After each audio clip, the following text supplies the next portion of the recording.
Isang magandang araw muli sa inyong lahat, mga kapatid, mga kababayan. Muli po, ako po muli si Brother Odi.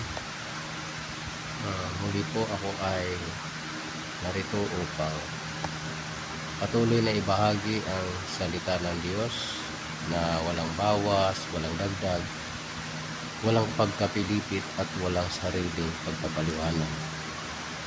Mga kababayan, kaya po kami ay patuloy na magpapahayag ng salita ng Diyos. Patuloy na aming ipinahayag, binabasa ang salita ng Diyos. Sapagkat yan po ay utos, mga kapatid, na kapag ikaw ay nagtuturo, nangangaral, ay magsikap ka sa pagbasa, sa pangangaral, sa pagtuturo. Kasi nga po, unang-una, mga kapatid, kung ating mamasdan sa ating panahon ngayon, meron nga pong isang mangangaral na mahilig po sa debate. Marami po siyang ginagamit na talata. Ngayon, ang ginagawa niya po pag yung aral labag o parang sumasalungat doon sa kanyang mga sinasabi, gagamit po siya ng mga pananalitang pamimiluso po. Gumagamit po siya ng salita na yung binabasa rin po niya pero mga kapatid, makikita natin yung sinasabi nilang conspiracy, yung kumbaga yung kaibahan, yung panluloko, na may mga sinasabi siya na sumasalungat sa ibang nakasulat. Ngayon, pag yung kanyang aral sumasalungat sa ibang aral, itong taong ito yung lumalakad sa dating daan. Sila ito Ngayon, ito pong mga ito, naka-discussion ko na po rin po ito sa Facebook na ang sabi ko sa kanila, sabi ko, ayon sa Job 22:15, 22:15 of Job, aklat ni Job. Nung sabihin ko po sa kanila na ayon kay Job o ayon kay Elipas, iyo bang pagpapatuluyan ang dating daan na nilakaran ng mga masamang tao? Ang sagot po nila sa akin ay ganito: kaaway ng Diyos daw si Elipas, kaya raw po hindi daw dapat paniwalaan. Ngayon, tinanong ko, anong patunay mo na si Elipas ay kaaway ng Diyos? Ayan. Ngayon, sabi niya, hindi mo nakita? Nagalit ang Diyos sa mga kaibigan ni Job. Ngayon, anong sabi naman ng Diyos doon sa mga kaibigan ni Job? Sabi ko, kaaway ng Diyos, kaaway ng Diyos. Ngayon, mga kapatid, kaaway daw ng Diyos ang mga kaibigan niya na yung nagsalita tulad ni Elipas. Kasi nga po, sinabihan si Job na iyo bang pagpapatuluyan ang dating daan na nilakaran ng mga masamang tao? Kaaway daw po ng Diyos si Elipas. Ayan. Ngayon, sinabi ko na itong mga ito na sinasabi nila na yung sinasabi nila, mga kapatid, na kaaway daw ng Diyos si Elipas at saka yung kanyang mga kaibigan ni Job, kasi daw nagalit daw po ang Diyos kay Elipas, kaya hindi raw po dapat pakinggan yung sinabi ni Elipas. Ngayon, tinanong ko sila, si Elipas inutusan ng Diyos na maghandog sa kanya. Ngayon, binasa ko sa kanila yung Kawikaan, ganito, dito po sa Kawikaan, Kawikaan kapitulo 15 talatang 8 o 15 verse 8. O dito na tayo sa 21 verse 27, ang kawikaan. Ang hain ng masama ay karumaldumal sa Panginoon. Gaano pa nga pagkakanyang dinadala na may masamang isip? Ayan. Ngayon, sabi nila kaaway daw po ng Diyos ilipas. Ngayon, ang sabi dito sa kawikaan, ang hain ng masama ay kasuklam-suklam sa Panginoon o karumaldumal sa Panginoon. Dito sa kawikaan 15 talatang 8, ang hain ng masama ay kasuklam-suklam sa Panginoon. Ngunit ang dalangin ng matuwid ay kanyang kaluguran. Ayan. Ngayon, ang sabi, mga kapatid, dito sa mga kaibigan ni Job, ay sabi nila, sabi nung paratang ni ayon po dito sa Job 41 o 42 verse 7. Sabi rito, ayan sabi rito sa Job 42 verse 7, Job. At nangyari na pagkatapos na masalita ng Panginoon ang mga salitang ito kay Job, sinabi ng Panginoon kay Elipas na Timanita, ang aking puot ay nag-alab laban sa iyo at laban sa iyong dalawang kaibigan. Bakit? Sapagkat hindi kayo nagsalita tungkol sa akin ng mga bagay na matuwid na gaya ng ginawa ng aking lingkod na si Job. Ayan. Ginamit nila yung talatang ito.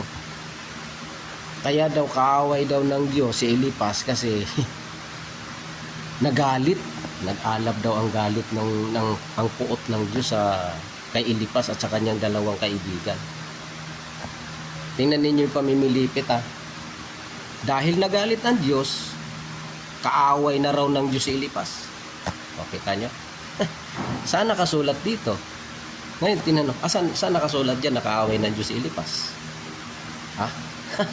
Ayon sa kawikaan 15 verse 8, ang nakalagay doon, ang hain ng masama ay kasuklam-suklam sa Panginoon.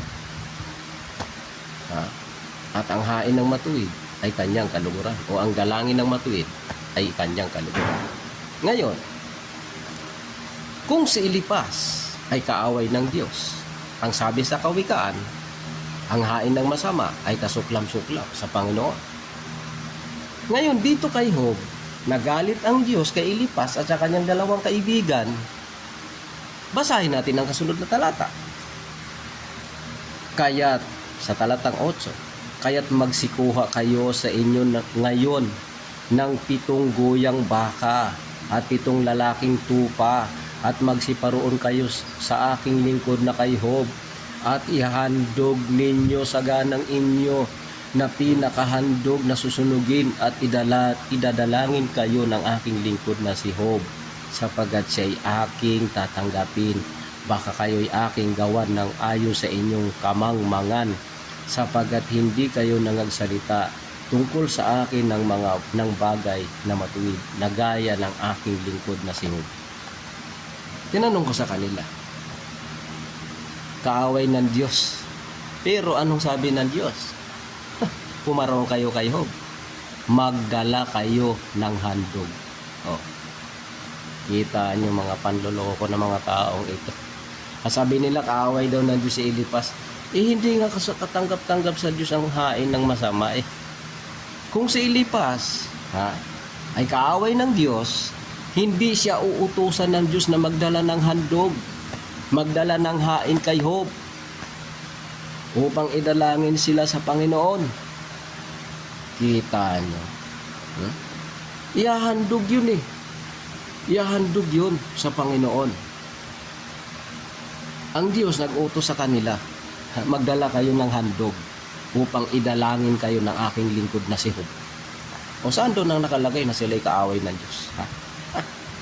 Kita nyo. Kaya mag-iingat po kayo mga kababayan. Napakarami pong mga ngaral tayo, mga sinungal, lalo na po itong dating doon na ito. Ang galing po nitong mamilipit ng salitaan ng Diyos. Grabe.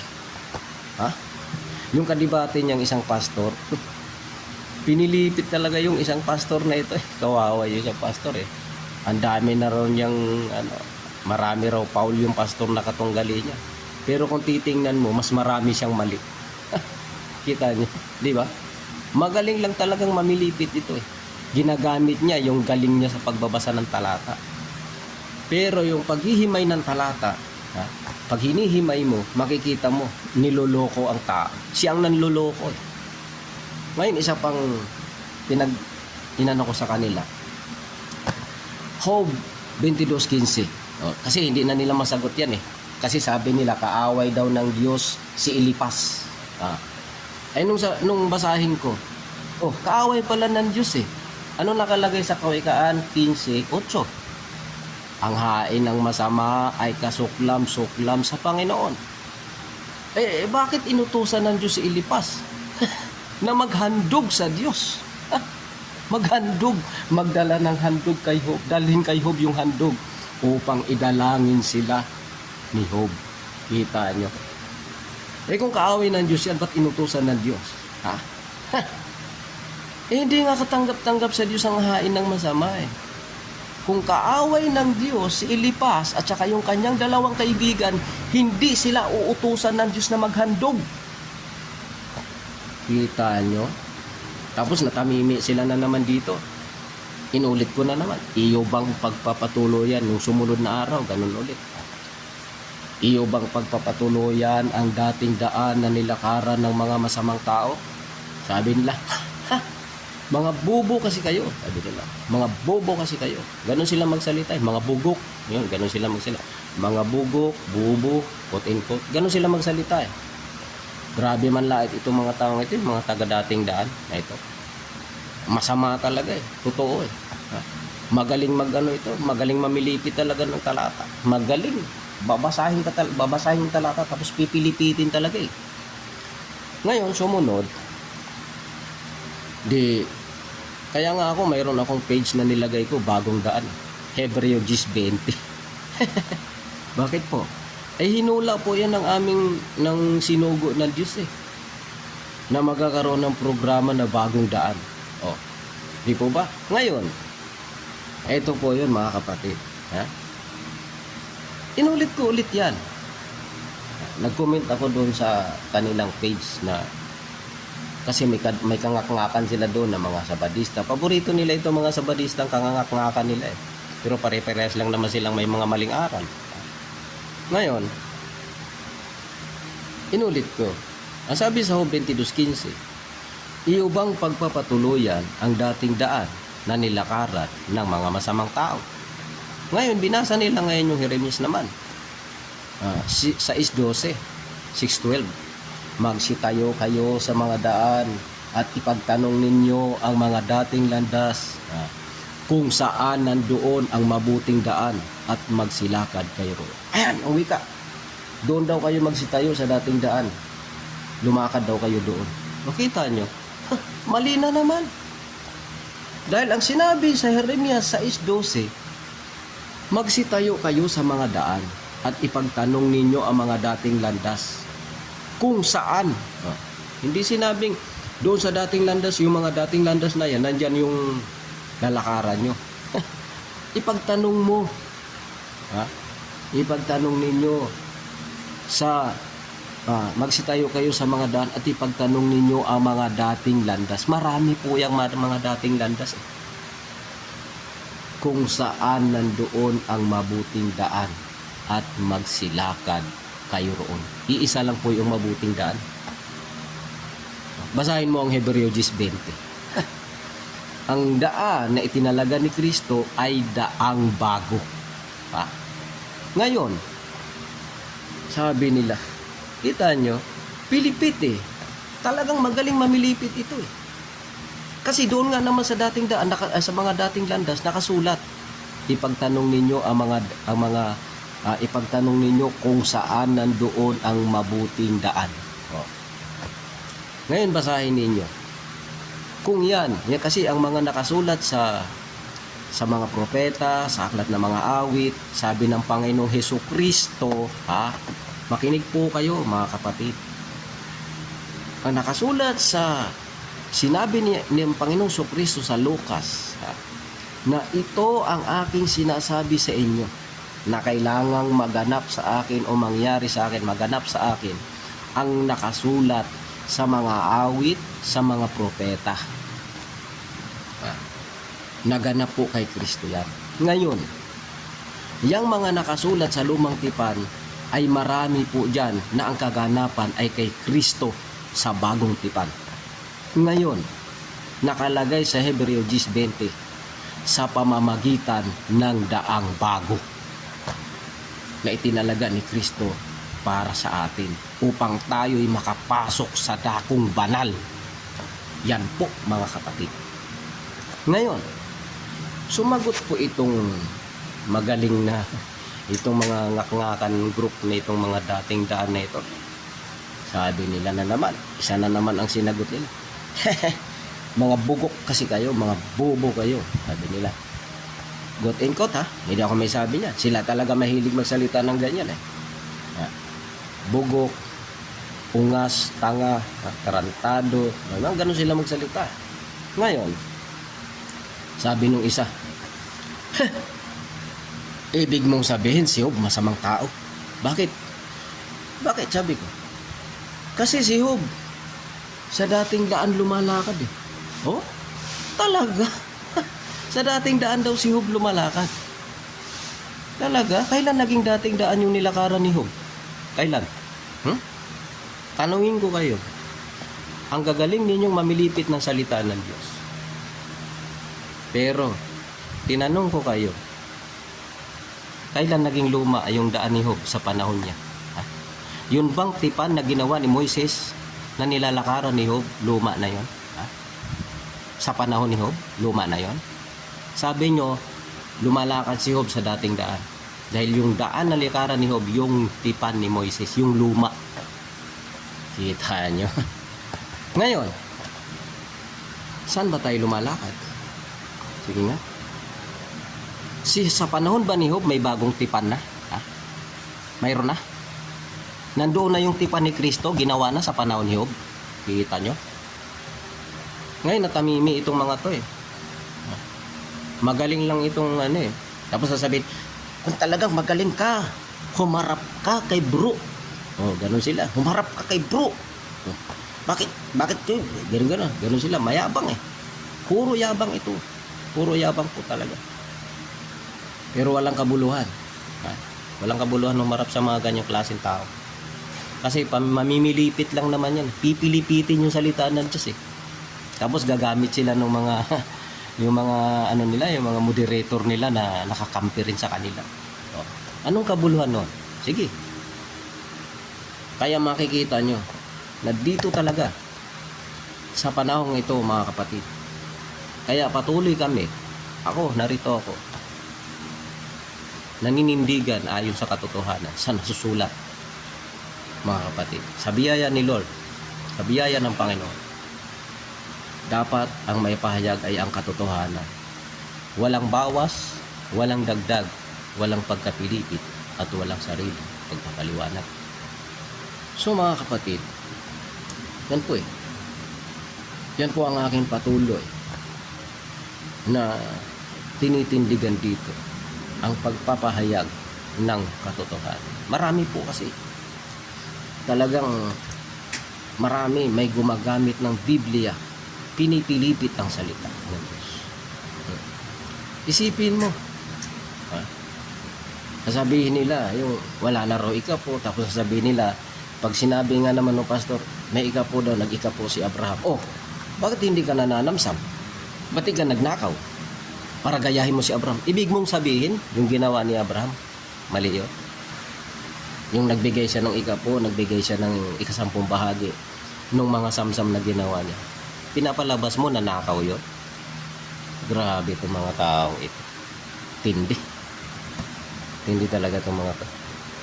Kung tutusin, basahin ninyo ang Biblia. Yung mga pinatay nila, yung mga tinalo nila na mga yun, nanamsam po yun. Sila yung mga nanamsam, eh. Sila yung nanamsam. Tapos nagsitaka sila, tinangay nila si Lot. Kaya hinabol sila ni Abraham. Tapos ngayon palalabasin nyo na masama yung ginawa ni Abraham. Nagbigay ng ika-10 bahagi. Kasi gagawin din pala yun sa panahon natin ngayon na kapag nag-iika po ka, kailangan. Kasi sa panahon natin ngayon, pag nag-iika po ka, gagayahin mo si Abraham. Mananamsam ka rin. Grabe, para lang makalusot sa kasinungalingan nila, mamimiluso ko eh. Halatang halata kayo. Pamimiluso po ang ginagawa nyo. Hindi katotohanan yan, kasinungalingan yan. Para lang makalusot eh, sasabihin eh, kailangan mananamsam ka rin tulad ni Abraham. Magnanakaw ka. Grabe, tindi. Tindi talaga itong mga to. Unang-una, yung mga samsam na yun na nakuha ni Abraham, hindi po talaga yun doon sa mga taong yun. Sinamsam po nila yun. Hinabol po sila kasi tinangay nga po si Lot. Kunwari pa kayo eh. Kayo mga sinungaling kayo, mga pastor kayo. Sa bagay, wala na to eh. Yung ano nila nito, leader na to eh. Pero ito, hinahamon, kung talaga daw magaling ako, humarap daw kay bro. Kailan ba inutos ni Kristo yan? Na makipag-ngak-ngakan kayo? Ha? Na mayroon pa kayong rapper eh. Ha? May rapper eh, napabor sa inyo. Tapos palakpakan yung mga audience nyo. Ha? Ano kayo? Puro yabang? Pasikat? Oo, sikat talaga kayo. Ano, sa Diyos ba kayo? So muli mga kababayan, ito po muli ang patuloy na paghihikayat sa inyong lahat. Ano po? Nawa po ay tayo magsuri, magsiyasat. Sabagat ito po ang ating dapat gawin. Sabi po kasi ni Apostol Pablo sa Timoteo 4, sa huling talata. Ang sabi kay Timoteo na mag-ingat ka sa iyong sarili at sa iyong turo. Manatili ka sa mga bagay na ito. Sapagkat sa paggawa nito, ang iyong ring sarili ang ililigtas mo, pati ng mga nagsisipakinig sa iyo. Kaya kailangan talaga po na tayo ay nagsusuri, tayo ay kailangan na magsiyasat. Ibase sa banal na kasulatan ng ating mga aral, ang ating pananampalataya. Sumuli sa inyong lahat, pagpalain kayo ng Panginoon. God bless po.